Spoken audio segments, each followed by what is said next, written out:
جی السلام علیکم، میرا نام ڈاکٹر اسد محمود اور اس وقت میں دریائے سندھ کالا باغ کے مقام پر موجود ہوں اور جس تاریخی پل کے اوپر موجود ہوں کم از کم اس پل کی عمر 94 سال ہے۔ میں جس پل پہ کھڑا ہوں اس کو انگریزوں نے 1928 میں بنایا اور جاتے جاتے بہت ساری اچھی چیزیں بنا گئے، لیکن میرا انگریزوں سے ایک گلہ ہے یار، کم از کم جاتے جاتے ایک کالا باغ ڈیم تو بنا لیتے۔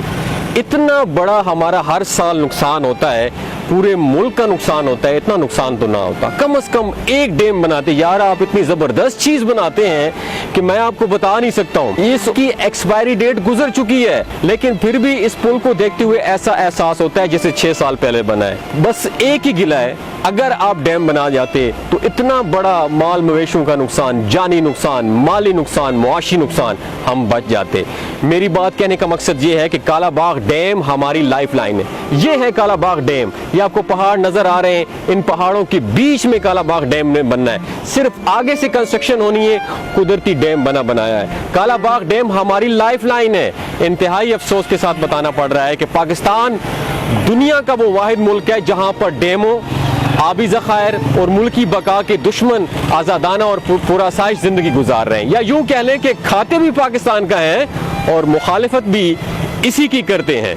وطن عزیز کو معرض وجود میں آئے ہوئے 75 سال گزر گئے۔ اس مٹی پر صدارتی نظام، جمہوری نظام، آمریت، سول آمریت، بہت سے طرز حکومت کے تجربات کیے گئے لیکن آج تک قوم کو کالا باغ ڈیم نصیب نہ ہو سکا۔ سیاستدانوں اور مفاد پرستوں نے کالا باغ ڈیم کو یوں الجھایا کہ اسے عوام کے سامنے ایک معمہ اور ناقابل حل مسئلہ بنا کر کھڑا کر دیا۔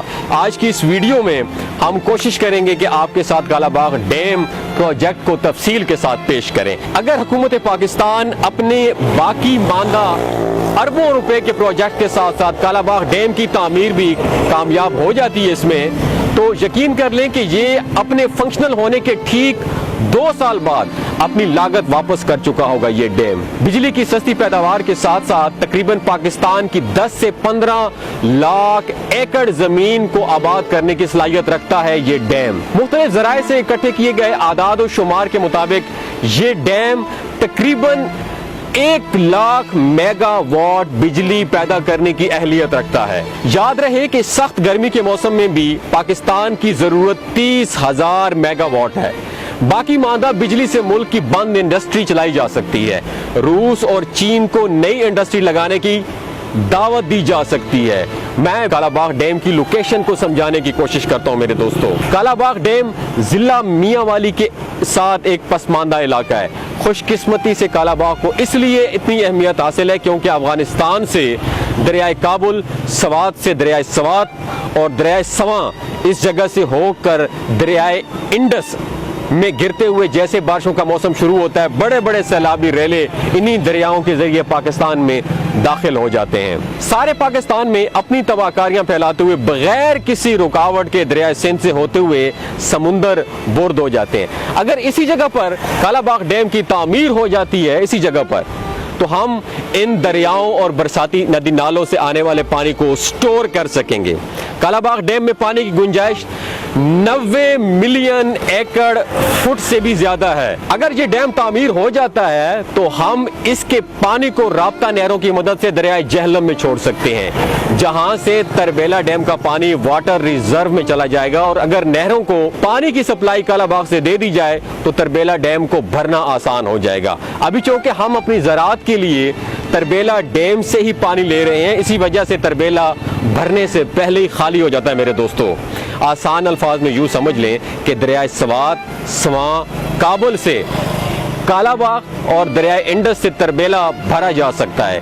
کالا باغ ڈیم کو جب ڈیزائن کیا گیا تھا تو اس کے ساتھ کالا باغ رسول لنک بھی شامل تھی۔